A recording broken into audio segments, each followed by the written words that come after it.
Hello students, स्वागत है आपका जागृति क्लासेस लर्निंग ऐप पर। तो प्यारे बच्चों, हम पढ़ रहे थे 12वीं भौतिक विज्ञान का छठा चैप्टर विद्युत परिपथ, इलेक्ट्रिक सर्किट। तो विद्युत परिपथ में हमने सबसे पहले जो टॉपिक शुरू किया था इस चैप्टर का, किरचॉफ के नियम से शुरू किया था, जिसमें किरचॉफ के दो नियम थे और मैंने बताया था कि इसके नाम में ही खौफ है, तो वो थोड़ा सा कठिन है। उसके लिए ज़्यादा से ज़्यादा आपको चाहिए प्रैक्टिस। उसके बाद अपन ने पढ़ा था व्हीटस्टोन सेतु, फिर पढ़ा था मीटर सेतु।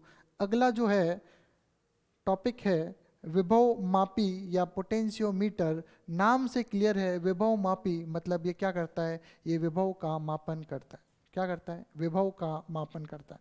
तो पोटेंशियोमीटर का सर्किट अगर आप देखें तो इस तरह का चित्र बना हुआ है, ध्यान से देखिए, इस तरह का सर्किट बना हुआ है। तो विभव मापी क्या होती है इसके बारे में अगर पॉइंट से देखें तो इस तरह का चित्र है, इस तरह का लगभग सेटअप होता है, लैब में ये प्रयोग होता है। तो इसका प्रैक्टिकल भी है भाई, लैब में इसका प्रैक्टिकल भी है, तो आपको थोड़ा सा ध्यान देना है। अब देखिए कि पोटेंशियोमीटर को इधर मैं लिखता हूँ, इसको कहते हैं आदर्श वोल्ट मीटर। क्या कहते हैं? आदर्श वोल्ट मीटर। क्यों कहते हैं इसको आदर्श वोल्ट मीटर? तो ये एक आदर्श वोल्ट मीटर है। अपन ने पढ़ा था कि नॉर्मल जो वोल्ट मीटर होता है उसमें कोई भी आदर्श वोल्ट मीटर संभव नहीं है, लेकिन इसे हम आदर्श वोल्ट मीटर कहते हैं। किसको? विभव मापी को। इसे आदर्श वोल्ट मीटर भी कहते हैं, लिख सकते हैं, भी कहते हैं। तो इसे आदर्श वोल्ट मीटर कहते हैं। पहली चीज भाई, क्यों कहते हैं? क्योंकि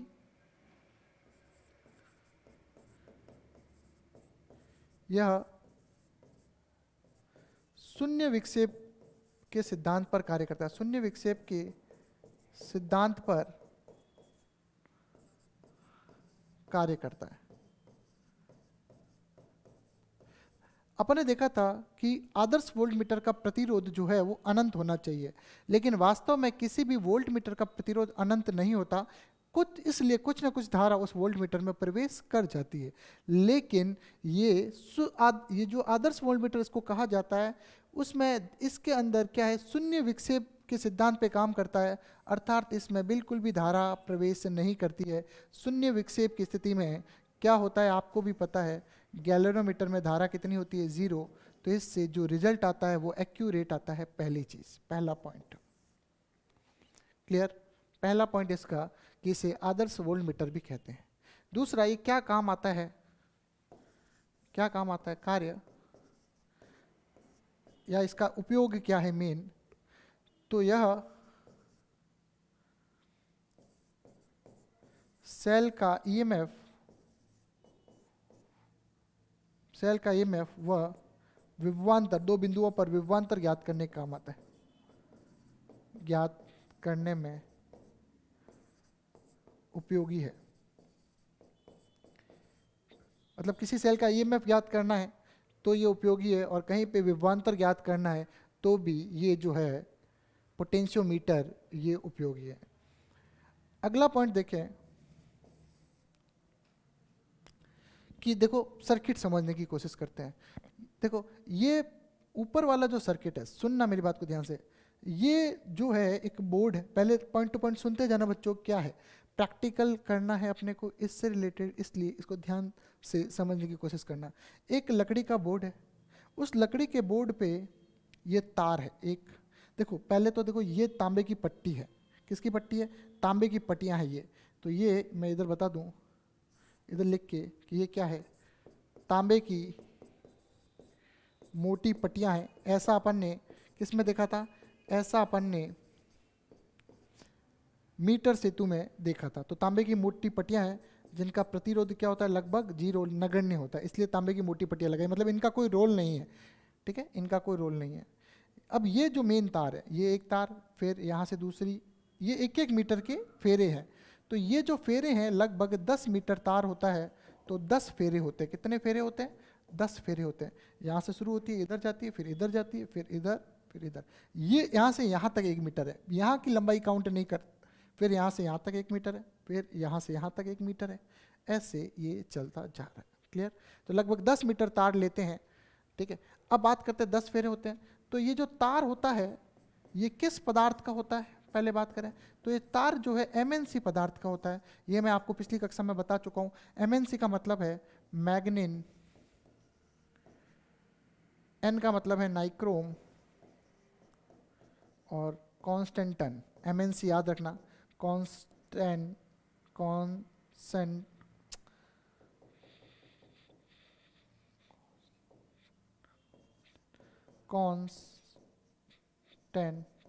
ऐसा कुछ, ठीक है। कॉन्स्टेंटन, MnC, मैग्नीन, नाइक्रोम और कॉन्स्टेंटन, ठीक है। इनके ये जो है वायर होता है, सभी जगह से समान त्रिज्या की ये तार होती है।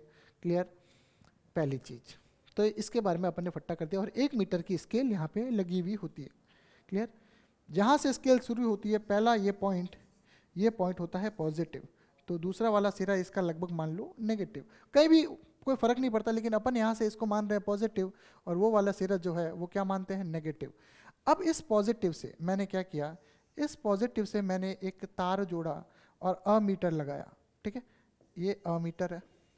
क्लियर, अमीटर सब धारा बताता है इसलिए लगा दिया। परिपथ में कभी कभी कहीं पे भी मतलब श्रेणी क्रम में अमीटर लगा दो, उससे कोई नुकसान नहीं है। वोल्ट मीटर लगा दो, अमीटर वोल्ट मीटर तो इसलिए लगाते हैं ताकि आप अंदर क्या हो रहा है सर्किट में वो अपने को पता चलता रहे।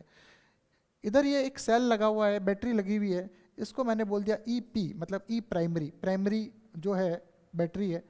ये जो है ये है रियोस्टेट, इसको कहते हैं धारा नियंत्रक। क्या कहते हैं, धारा नियंत्रक। एक एक चीज को बेटा समझते जाना। क्लियर, ठीक है। और ये धारा नियंत्रक के साथ ही ये यहाँ पे हो गई कुंजी, तो आप कुंजी चाहो तो यहाँ लगा दो, कुंजी चाहे तो यहाँ लगा दो, कहीं भी लगा दो। क्लियर, तो ये हो गया प्राइमरी सर्किट। अब बात करते हैं नीचे वाले की सर्किट।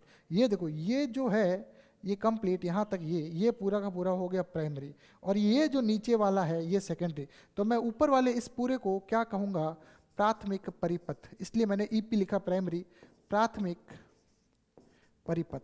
ये प्राथमिक परिपथ हर किसी में एक जैसा ही बनेगा, पहली चीज। क्लियर, अभी नीचे वाले को सोचना ही नहीं है, ये है ही नहीं मान लो, तो ये प्राथमिक परिपथ बन गया भाई। दिख रहा है आपको, जब अपन ब्लॉक डायग्राम बनाते हैं, जब अपन थ्योरी में बनाते हैं, तो अपन ऐसे लाइनें नहीं खींच के अपन एक सीधी लंबी तार बना देते हैं, सीधी लंबी तार बना देते हैं। ध्यान रखना, वो अपने लिए थोड़ा सा आसान रहता है। अब इसमें अपने को क्या करते हैं, ये प्राथमिक परिपथ हो गया ऊपर वाला। क्लियर, यहां तक मेरे हिसाब से कोई दिक्कत आपको नहीं होगी, ठीक है। अब इधर देखिए, ध्यान से देखिएगा,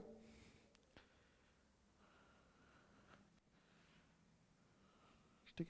अब ध्यान से देखिएगा, ठीक है। ये वाला मानना है, ये इसको भले थोड़ी देर के लिए भूल जाओ, ये कुछ नहीं है, ठीक है।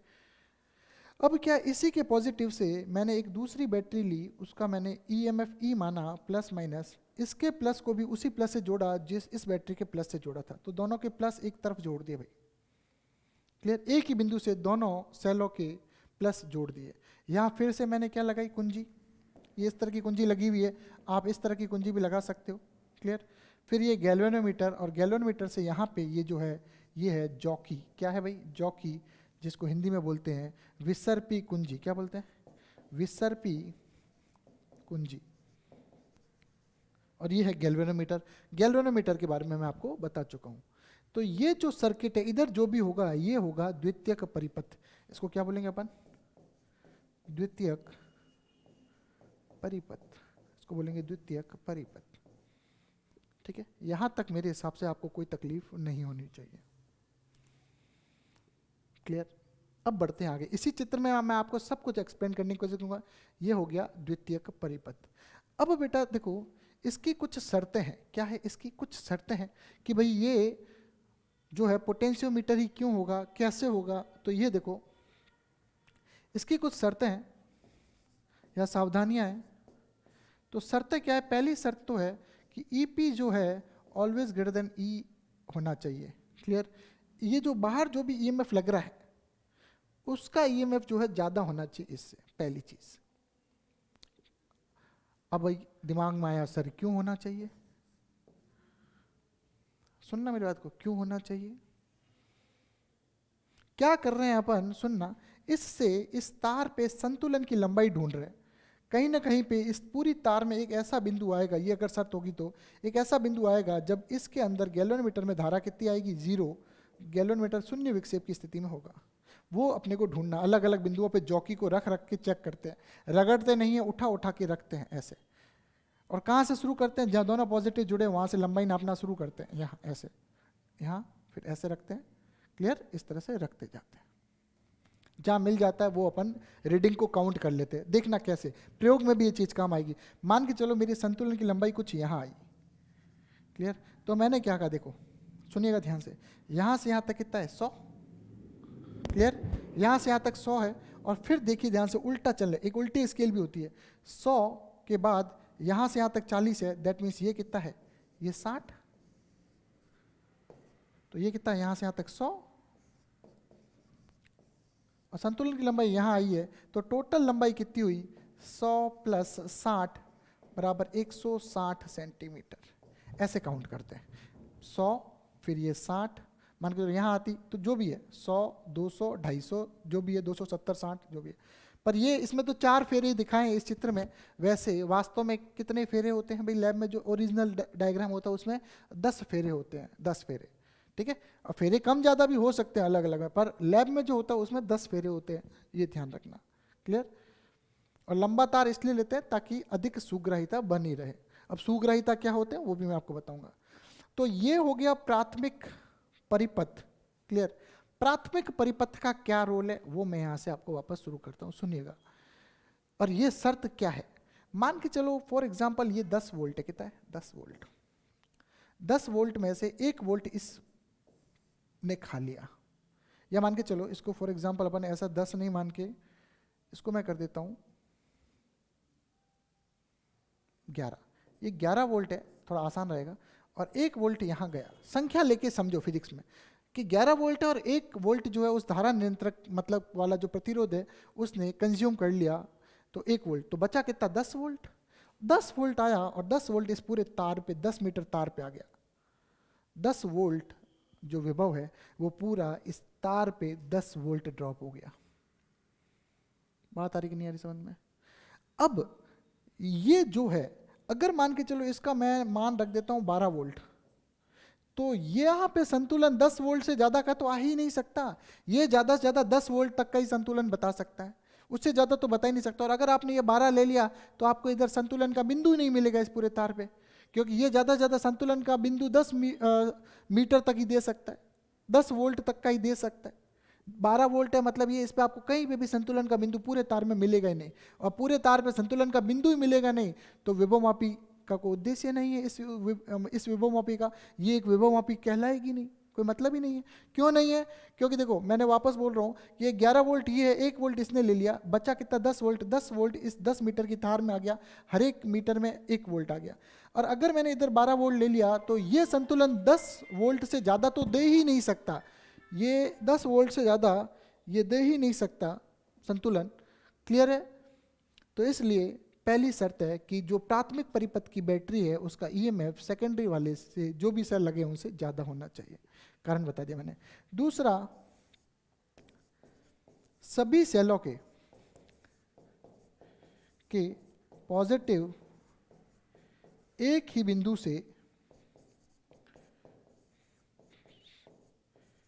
जुड़े हो। यहां से देखिएगा सभी सेलों के पॉजिटिव जो है, देखो इस सेल का पॉजिटिव यहाँ से, इधर वाले सेल का पॉजिटिव और भी होगा तो उसका पॉजिटिव, इनके सबके पॉजिटिव जो है इसी बिंदु से जुड़े होने चाहिए, क्लियर। तो ये मैंने आपको एक बात और बता दी, क्लियर। इस पे अगर कोई दिक्कत है तो आप मुझे बताइए। देखिए कोई भी दिक्कत हो, मेरे हिसाब से ये आसान है, इसमें कठिनाई वाली कोई बात है नहीं। तो सभी सेलों के पॉजिटिव एक ही बिंदु पर जुड़े होने चाहिए, एक ही टर्मिनल पे जुड़े होने चाहिए। और संतुलन की लंबाई हमेशा कहाँ से नापनी है,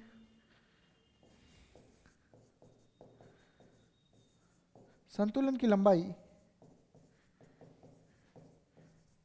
सदैव पॉजिटिव टर्मिनल से नापनी है, पॉजिटिव टर्मिनल से नापते हैं। ऐसा नहीं है कि संतुलन की लंबाई यहाँ से लेना शुरू कर दो, इधर से जहाँ दोनों पॉजिटिव जुड़े हैं वहाँ से संतुलन की लंबाई लेना अपन शुरू करते हैं। 3 पॉइंट हो गए शर्तें।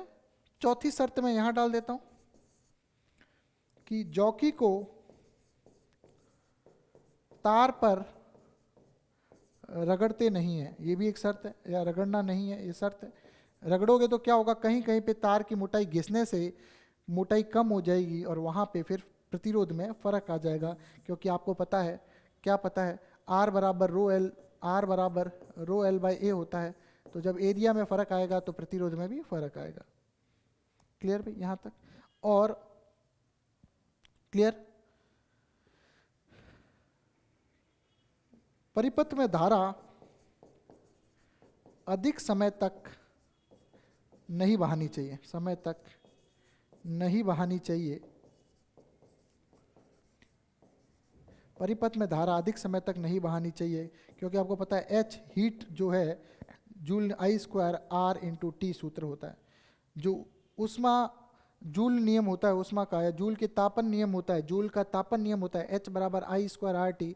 वो कहता है कि धारा अधिक समय तक इसमें नहीं बहानी चाहिए। इससे क्या होगा, जैसे जैसे धारा का मान अधिक समय तक बना रहेगा वैसे वैसे ऊष्मा के रूप में क्या होती रहेगी, हानि होती रहेगी। या अपन कह सकते हैं कि जैसे जैसे तार में धारा बहती रहेगी वैसे वैसे क्या होगा कि जो हीट है, ठीक है, वो बढ़ती रहेगी। और जब हीट बढ़ेगी तो क्या बढ़ेगा, जब हीट बढ़ेगी तो निश्चित रूप से मैं यहाँ लिख देता हूँ, जब हीट बढ़ेगी तो ताप बढ़ेगा, और जब ताप बढ़ेगा तो प्रतिरोधकता भी बढ़ेगी, और जब प्रतिरोधकता बढ़ेगी, जब हीट बढ़ेगी तो ताप बढ़ेगा तार का, और जब तार का ताप बढ़ेगा तो उसकी प्रतिरोधकता भी बढ़ेगी, और प्रतिरोधकता बढ़ेगी तो प्रतिरोध भी चेंज होगा, जो अपन नहीं चाहते। तो ये कुछ शर्तें हैं, ये चीज़ें अपने को बच्चों ध्यान रखनी है। मेरे हिसाब से बच्चों यहाँ तक आपको समझ में आ चुका होगा। अब प्यारे बच्चों आगे चलते हैं, तो ये एक बार देख लो। इसमें मैं आपको और पॉइंट बताऊँगा कि कुछ ये 3 पॉइंट हुए। अगले पॉइंट में के लिए मैं यहाँ पे एक और चित्र बनाने की कोशिश करूँगा। तो वापस जो अपने को चित्र, अपने लिए मेन चित्र है, वो अपन एक बार इसको देख लेते हैं, ठीक है, जो अपने को बनाना है लगभग इस तरह का चित्र।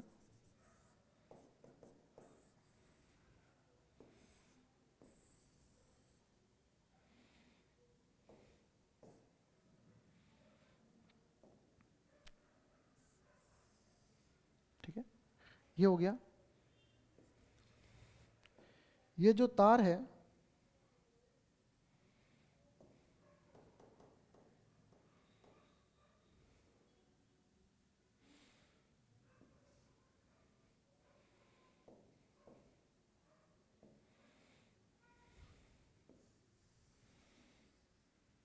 ये तार जोड़ दिया, ठीक है।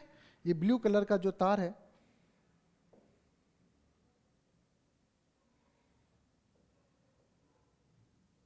ठीक है, ये तार जोड़ दिया। अब देखिए ये जो परिपथ है अपना, ये प्राथमिक परिपथ है। वापस देखिए प्राथमिक परिपथ है, ठीक है। ये अपना ई प्राइमरी, ये है कुंजी के या K1 कुछ भी बोल दो, और ये है अपना रियोस्टेट RH, धारा नियंत्रक। धारा नियंत्रक क्या होता है आपको पता होगा, नहीं तो अभी मैं आपको एक चित्र में धारा नियंत्रक दिखा दूंगा। इसके बाद प्यारे बच्चों इधर देखिए, ये हो गया। तो ये हो गई विभवमापी तार। ये क्या हो गई भाई, ये जो पूरी तार है ये विभवमापी तार है, इसको बोलते हैं विभवमापी तार। और ये बनी हुई होती है MNC से, और यह 10 मीटर लंबी होती है। मैंने सारी कहानी यहाँ लिख दी। अब बात करते हैं ये प्राथमिक परिपथ। अब सेकेंडरी परिपथ की बात करें तो सेकेंडरी परिपथ के लिए थोड़ा दूसरा कलर का इस्तेमाल करते हैं। यहाँ से ये एक सेल लगाया, ये कुंजी लगाई, ये एक जॉकी लगाई, ठीक है। तो ये हो गया दूसरा EMF, ये प्लस माइनस, ये होगी कुंजी K2, ये गैल्वेनोमीटर, और ये जॉकी J। क्लियर? ये जो परिपथ है इसको कहते हैं द्वितीयक परिपथ। क्या कहते हैं भाई? द्वितीयक परिपथ। ध्यान से देखिएगा, 3 पॉइंट मैंने आपको बता दिए थे। उसके बाद चौथा पॉइंट क्या है, मैंने आपको बताया, मैंने कहा कि बचा हुआ जो भी विभव है वो सारा का सारा इस तार पे आएगा। तो उसे अपन क्या कहते हैं, सुनिएगा, यहाँ पे एक पॉइंट है, विभव प्रवणता। क्या कहते हैं? विभव प्रवणता। विभव प्रवणता क्या होती है? फाई बराबर E बट्टा L। क्या होती है? E बट्टा L। मतलब टोटल EMF जो इस तार पे आता है, तार पर विभव पतन बट्टा तार की लंबाई। इससे क्या होगा, एकांक लंबाई के तार के एकांक लंबाई पर विभव पतन आ जाएगा। तो इस तार पर कितना विभव पतन है, तो इस तार पर विभव पतन बट्टा इस तार की लंबाई का मान क्या है, फाई विभव पतन। फॉर अभी जो पीछे मैंने बताया था, मैंने कहा था 10 वोल्ट का पतन हो रहा है 10 मीटर पर, तो क्या आया 1 वोल्ट प्रति मीटर, मतलब 1 वोल्ट 1 मीटर पे ड्रॉप हो रहा है। इस तार के 1 मीटर पे 1 वोल्ट ड्रॉप हो रहा है। तो देखो फॉर एग्जांपल अगर मैं कहता हूं कि ये 4 वोल्ट है, तो विभव पतन कितने पे आएगा, अगर इसी उदाहरण से देखें तो 1 2 3 और 4 सेंटीमीटर, 4 मीटर पे कितने मीटर पे आएगा, 4 मीटर पे जो है आपको क्या मिलेगा, इसका विभव देखो, इसका 1 मीटर पे 1 वोल्ट है, तो 1 1 1 1 जुड़ता जाएगा तो टोटल कितना हो जाएगा 4 वोल्ट। ऊपर वाले का 4 वोल्ट यहाँ आया, इसका 4 वोल्ट, दोनों का 4 4 वोल्ट है, बराबर है। तब क्या होगा कि दोनों विभव समान हो जाएंगे, और यहाँ विभव समान हो गए, विभव इसका और इसका विभव समान हो गया। तो आपको पता है जब विभव समान होता है तो धारा नहीं बहती है। इस कंडीशन में इस जॉकी में धारा नहीं बहेगी और आई जी का मान कितना आएगा 0। और इस लंबाई को L को, इस लंबाई L को अपन संतुलन की लंबाई कहेंगे। क्या कहेंगे, संतुलन की लंबाई। ध्यान से सुनिएगा मेरी बात को, इसको कहेंगे संतुलन की लंबाई। ये जो लंबाई जो भी आएगी ये संतुलन की लंबाई आएगी। तो यहाँ तक मेरे हिसाब से आपको क्लियर है। परिपथ देखिए, आपको एग्जाम में जो है ये सर्किट बनाना है, ध्यान रखना, वो वाला नहीं बनाना, वो प्रैक्टिकली ऐसा दिखेगा लेकिन बनाना आपको ऐसा रहेगा। तो इसमें आपने EP बना दिया, K1 बना दिया, RH ये प्राथमिक परिपथ हो गया। विभवमापी तार ले ली जो MN सीखी होती है, मैग्नेन नाइक्रोम कांस्टेंट टन, 10 मीटर तार होता है, ठीक है। और संतुलन की लंबाई ये 4, अगर फॉर एग्जांपल 4 है तो यहाँ कहीं आ गया, यहीं अगर ये 40 होता तो आपको इसमें संतुलन की लंबाई कहीं मिलती नहीं। और अगर संतुलन की लंबाई मिलती ही नहीं तो क्या होता, तो आपके लिए ये विभवमापी कोई काम का नहीं था। दूसरी चीज़, अगर ये पॉजिटिव यहाँ है और इसका पॉजिटिव यहाँ है तो ये विभवमापी है। अगर मैं इसका प्लस इधर कर दूँ और माइनस इधर कर दूँ तो क्या होता, अगर इसका प्लस इधर कर दूँ और इधर माइनस कर दूँ तो ये कभी भी विभवमापी बनता ही नहीं। क्यों, क्योंकि कभी संतुलन की स्थिति, जो 2 केस मैंने बताए उसमें अगर दोनों शर्तें अगर फॉलो नहीं हो तो ये कभी विभवमापी बनेगा ही नहीं। चलो ये डायग्राम एक बार देख लो, फिर बढ़ते हैं आगे। तो कुछ परिभाषाएं हैं, देखते हैं जो अपने काम की है इस टॉपिक में। पहला है विभव प्रवणता। तो प्यारे बच्चों, विभव प्रवणता की बात करें तो फाई बराबर E बट्टा L या V बट्टा L, तार की प्रति एकांक लंबाई पर, तार की प्रति एकांक लंबाई पर विभव पतन को विभव प्रवणता कहते हैं।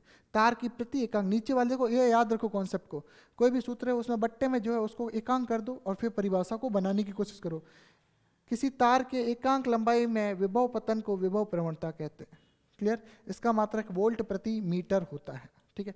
अब बात करते हैं विभव प्रवणता की। अब विभवमापी की मानकीकरण, मानकीकरण करना है तो मानकीकरण के लिए जो जिम्मेदार होता है वो सिर्फ प्राथमिक परिपथ होता है। मतलब अपन कहें कि कहीं पे भी फाई ज्ञात करना है तो उसके लिए कौन जिम्मेदार है, प्राथमिक परिपथ। और प्राथमिक परिपथ को एक प्रयोग के लिए जब सेट कर देते हैं तब उसको पूरे प्रयोग के दौरान परिवर्तित नहीं करते हैं, अन्यथा फाई की वैल्यू भी चेंज हो जाएगी।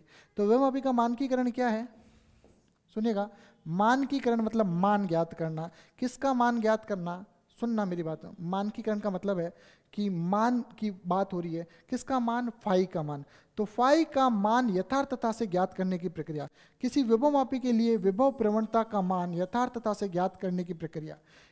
विभव प्रवणता का मान किसी विभवमापी में या किसी विभवमापी के लिए विभव प्रवणता का मान यथार्थता से ज्ञात करना। विभव प्रवणता का मान मतलब फाई का मान। अब आती है विभवमापी की सुग्राहिता। क्या, कि कौन सी विभवमापी कितनी सुग्राही है, ये कैसे पता चलेगा। सुग्राही का मतलब है अच्छी, बढ़िया, ठीक है। तो सुग्राही या इस सुग्राहिता को इंग्लिश में बोलते हैं सेंसिटिविटी।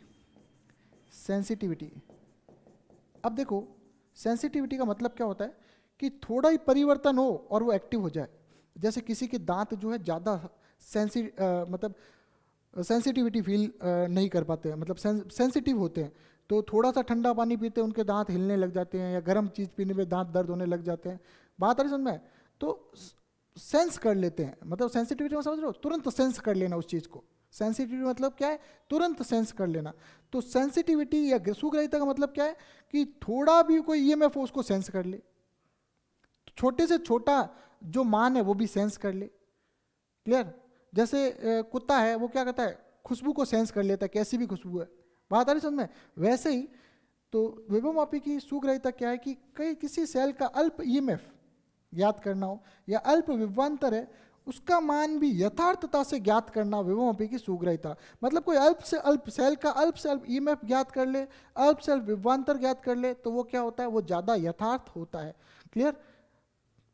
अब देखो, अधिक सुग्राह्यता के लिए फाई का मान क्या होना चाहिए, कम से कम। फाई का मान जितना कम होगा, क्लियर, फाई का मान जितना कम होगा उतना यथार्थता अच्छी आएगी। क्लियर? तो फाई का मान कम करने के लिए क्या करना पड़ेगा, फाई का मान कम करना है, सुग्राह्यता बढ़ानी है, फाई का मान कम करना है तो आपको एल का मान बढ़ाना पड़ेगा। एल तार का मान लंबी लेनी पड़ेगी। अब तार कितनी ले, अपन 10 मीटर तो ले चुके हैं, तो नॉर्मली 10 मीटर लेते हैं, और अगर आपको अच्छा बनाना है तो आप 10 तार को 10 से 20 मीटर भी कर सकते हो, 50 मीटर भी कर सकते हो। बात आ रही समझ में? तो ये आपको ध्यान रखना है कि सुग्राह्यता बढ़ाने के लिए आपको फाई को करना पड़ेगा कम, और फाई को कम करने के लिए सूत्र है आपके सामने, एल को बढ़ाना पड़ेगा। तो आप तार की लंबाई को बढ़ा के उसकी सुग्राह्यता को बढ़ा सकते हैं। यहाँ तक हो गया तीनों परिभाषाएं। आप बच्चों अच्छे से 1 मिनट के लिए जल्दी से पढ़ो और इसको तुरंत याद करने की कोशिश करें।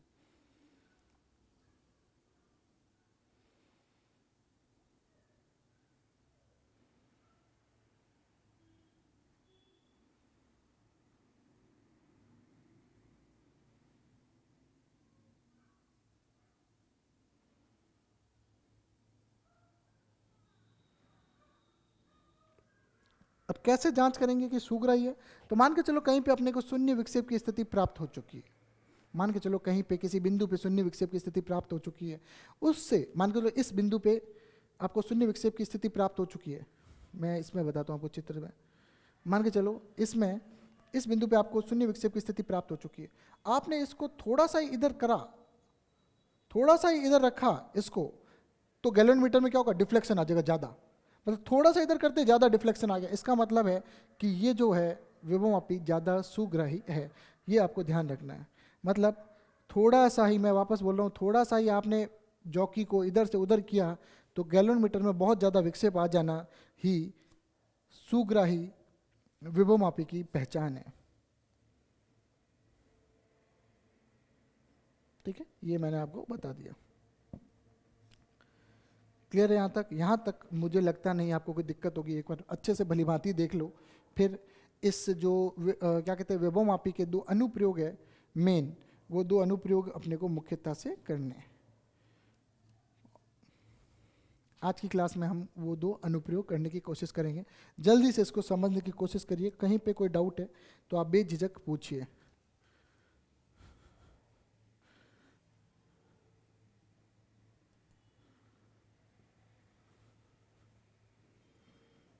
तीनों के तीनों ये जो पॉइंट है ये तुरंत आपको याद हो जाने चाहिए, तीनों के तीनों। अब मैं बढ़ता हूँ आगे, मेरे हिसाब से यहाँ तक हो चुका है, अब बढ़ते हैं आगे। चलो बढ़ते हैं आगे। पॉजिटिव टॉपिक की बात करें तो टॉपिक है विभवमापी के अनुप्रयोग। विभवमापी के अनुप्रयोग।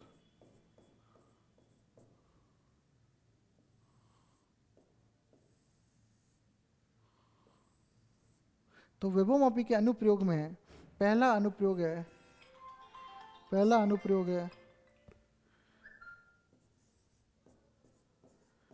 2 सेलों के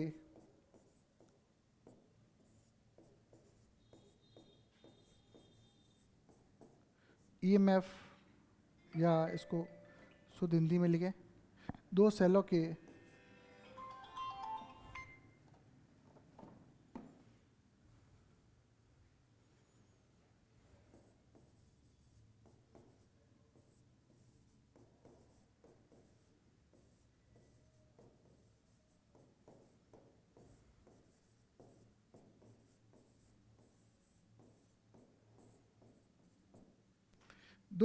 विद्युत वाहक बलों की तुलना। ठीक है, तो 2 सेलों के विद्युत वाहक बलों की तुलना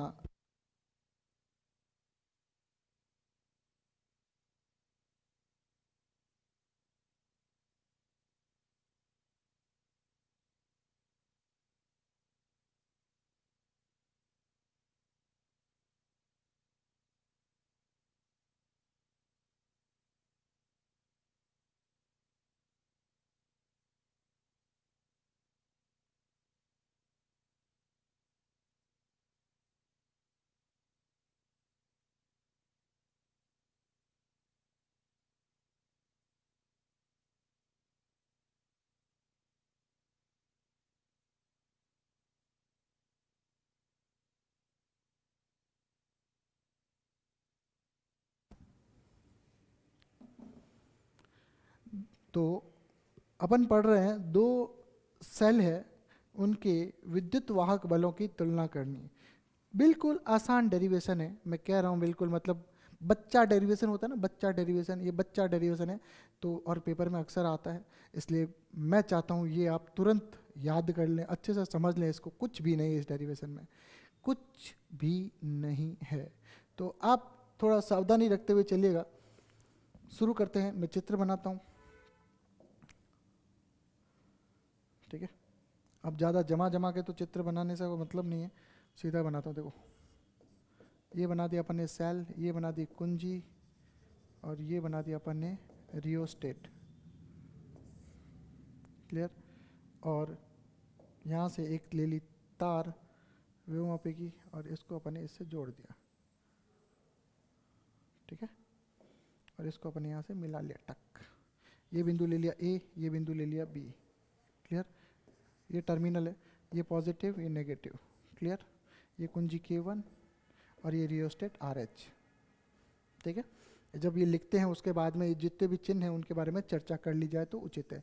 यहाँ अपन ने कर लिया EP, ये हो गया प्राथमिक परिपथ कंप्लीट। अब इसके लिए द्वितीयक परिपथ, प्राथमिक तो ये सब में बनना ही बनना है, प्राथमिक तो सब में, ये जितना देखो इसको प्राथमिक परिपथ कहते हैं, सब में बनना ही बनना है, तो ये आपको सब में बनाना है। अब इसके लिए द्वितीयक परिपथ की बात करें तो ध्यान से देखिएगा क्या हो रहा है। द्वितीयक परिपथ के लिए मैं थोड़ा सा अलग कलर ले लेता हूँ।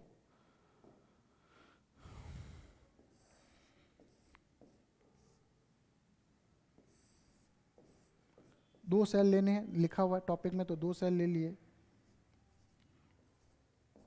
एक्स वाई और जेड।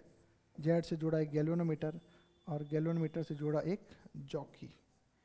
क्लियर। इस तरह से चित्र। क्लियर। इसको बोल दिया मैंने E1, इसको बोल दिया मैंने E2। इसका प्लस और इसका प्लस, तीनों का प्लस एक ही जगह से जुड़ा हुआ है, सही है। और निश्चित रूप से EP जो है वो ग्रेटर देन E1 है, और EP जो है वो ग्रेटर देन E2 है। दोनों से ज़्यादा होगा तभी काम करेगा, तो ये भी मैंने यहाँ पे डाल दिया।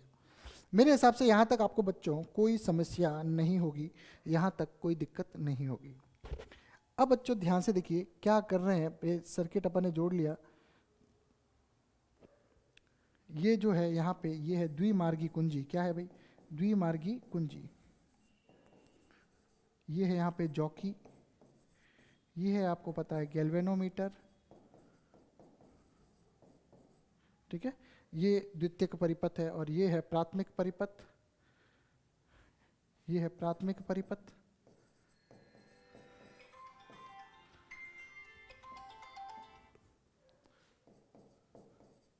और ये है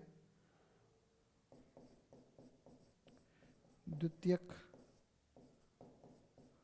परिपथ। ऊपर वाला प्राथमिक परिपथ और नीचे वाला द्वितीयक परिपथ। ये इस तरह का चित्र है बच्चों, आपको ध्यान रखना है, दिमाग में सेट करना है। मुझे लग, और RH यहाँ बता सकते हो, RH क्या है? RH है धारा नियंत्रक। क्लियर। कोई दिक्कत नहीं है, बड़ा आसान सा है। दो सेलों के EMF के दो सेलों के विद्युत वाहक बलों की तुलना या EMF की तुलना करनी है। प्राथमिक परिपथ बनाया, प्राथमिक परिपथ सभी में आपको यही बनाना है। नीचे आपको दो द्वितीयक परिपथ में आपको दो सेल लगाने, चित्रानुसार गैल्वेनोमीटर और जॉकी लगानी है, ठीक है। अब इसको करते हैं। केस 1 में अपन क्या करते हैं, स्थिति 1 या केस 1 में X व Z के मध्य कुंजी लगाने पर, या कुंजी लगाने पर, ठीक है। X व Z के मध्य कुंजी लगाने पर, पहला केस देखिए, X व Z के मध्य कुंजी लगाने पर ऊपर वाला परिपथ चालू है, K1 जो है चालू है। क्लियर। ध्यान से देखना,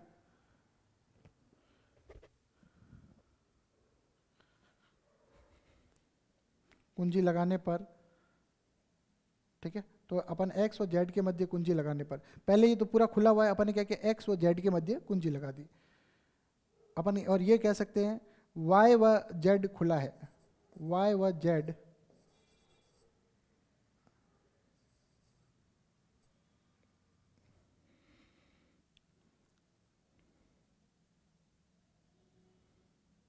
खुला है, लिख दो, ठीक है। तो अब इस स्थिति में क्या होगा, ध्यान से देखिएगा, मैंने क्या किया सुनिएगा, मैंने इन दोनों को जोड़ा, मैं अलग कलर ले लेता हूँ एक बार, देखिए मैंने इन दोनों को जोड़ा, जैसे मैंने इनको जोड़ा तो क्या हुआ, मैंने इस जॉकी को इधर उधर रखा तो मेरे यहाँ संतुलन की लंबाई मुझे प्राप्त हुई L1। कितनी प्राप्त हुई? L1। मैंने इस परिपथ का, प्राथमिक परिपथ का फाई मैंने पहले ही ज्ञात कर लिया था। क्लियर? तो सबसे पहले मैं लिख दूं यहाँ पे कि प्राथमिक परिपथ की विभव प्रवणता फाई है। अब केस 1 एक्स और जेड के मध्य कुंजी लगाने पर वाई व जेड खुला है, लगाने पर संतुलन की लंबाई L1 प्राप्त होती है, L1 प्राप्त होती है। लगाने पर सेल E1 के लिए,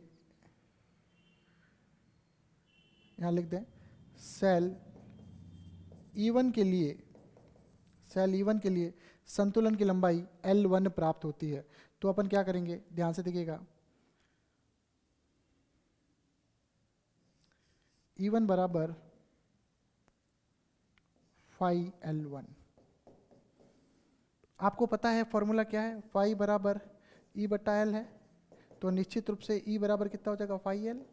तो इसको ध्यान में रखते हुए मैंने फाई बराबर EL लिखा, तो E बराबर कितना हो जाएगा, फाई L। ध्यान से देखिएगा, मतलब एक का देखो सुनना, ये विभव है, अगर संतुलन की लंबाई यहाँ आती है तो इसका EMF इसका EMF बराबर है, इसकी लंबाई L1 है तो इसका EMF कितना होगा, फाई और L1। तो फाई L1 जो है वो E1 के बराबर होगा, तो फाई L1 जो विभव है वो इस E1 के बराबर होगा, तभी आपको यहाँ पे संतुलन की लंबाई मिलेगी। संतुलन की लंबाई वह लंबाई है जब गैल्वेनोमीटर शून्य विक्षेप की स्थिति में होता है, L1 प्राप्त होती है। तो सेल E1 के लिए संतुलन की लंबाई L1 प्राप्त होती है, अर्थात यहाँ लिख दो, जब IG बराबर 0 होती है। IG कितनी होती है, गैल्वेनोमीटर की धारा 0 होती है। तो ये समीकरण अपने आ गई। अब देखिए केस 2 पे बात करते हैं, ध्यान से देखिएगा, केस 2 पे बात करते हैं, केस 2 पे बात करते हैं। अब X व Z में से डॉट को निकालकर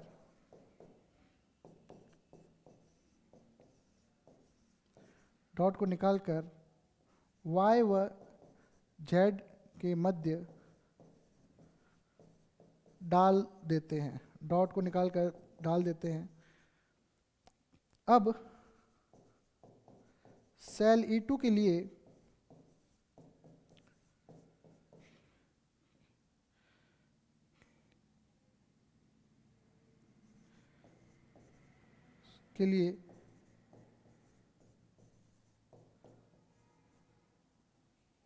शून्य विक्षेप की स्थिति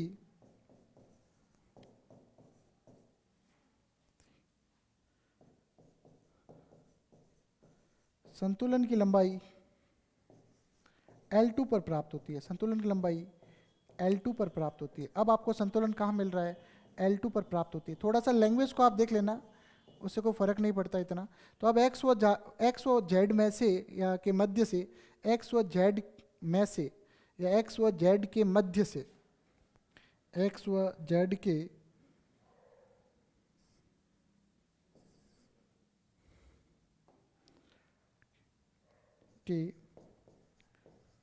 मध्य से, X और Z के मध्य से डॉट को निकालकर Y और Z के मध्य प्रवेश करा देते हैं।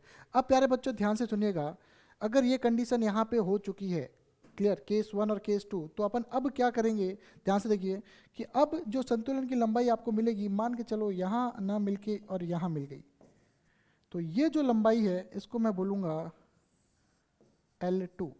यहाँ तक जो लंबाई आएगी इसको बोलूँगा L2। तो इसके लिए जो समीकरण बनेगी वो अगले स्टेप पे लिखते हैं, इसी तरह से समीकरण मिलेगी, वो समीकरण मिलेगी E2 बराबर फाई L2, ये हो गया समीकरण 2। अब समीकरण 1 में समीकरण 2 का भाग देने पर, समीकरण 1 में समीकरण 2 का भाग देने पर तो E1 बट्टा E2 फाई L1 बट्टा फाई L2, फाई से फाई कैंसिल हुआ, तो E1 बट्टा E2 बराबर L1 बट्टा L2।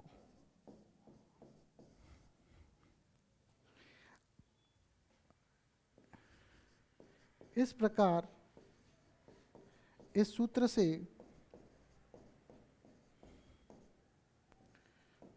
दोनों में से एक अज्ञात सेल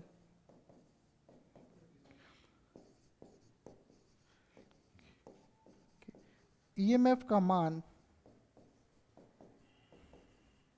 ज्ञात किया जा सकता है।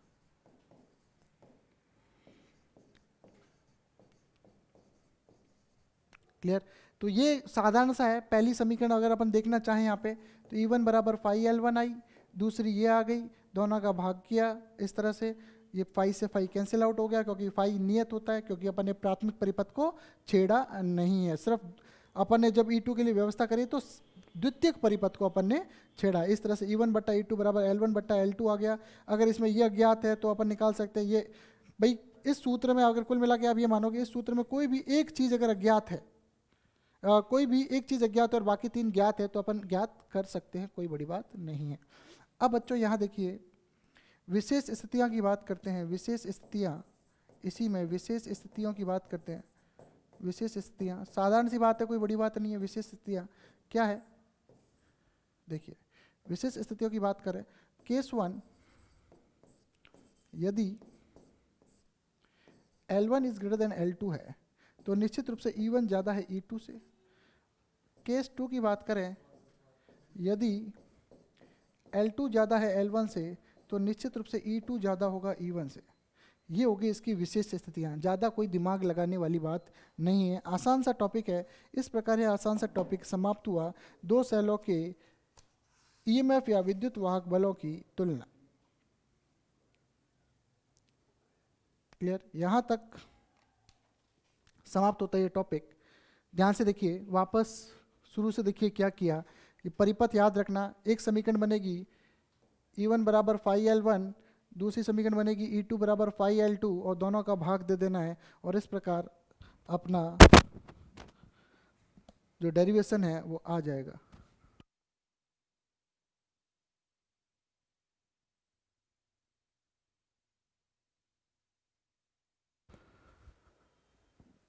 तो इसी के साथ हम आज की क्लास यहीं समाप्त करेंगे। अगली क्लास में दूसरा जो अनुप्रयोग है इसका, कि किसी सेल का जो है आंतरिक प्रतिरोध, किसी सेल का आंतरिक प्रतिरोध अपने को ज्ञात करना है, तो अपन विभव मापी की सहायता से कैसे ज्ञात करेंगे वो अपन अगली क्लास में पढ़ेंगे। ये वाला जो डेरिवेशन है ये आपके प्रैक्टिकल लैब में भी है, और अगला जो डेरिवेशन करवाऊंगा अगली क्लास में वो भी आपके प्रैक्टिकल में है। इसी के साथ आज की क्लास हम यहीं समाप्त करेंगे। धन्यवाद।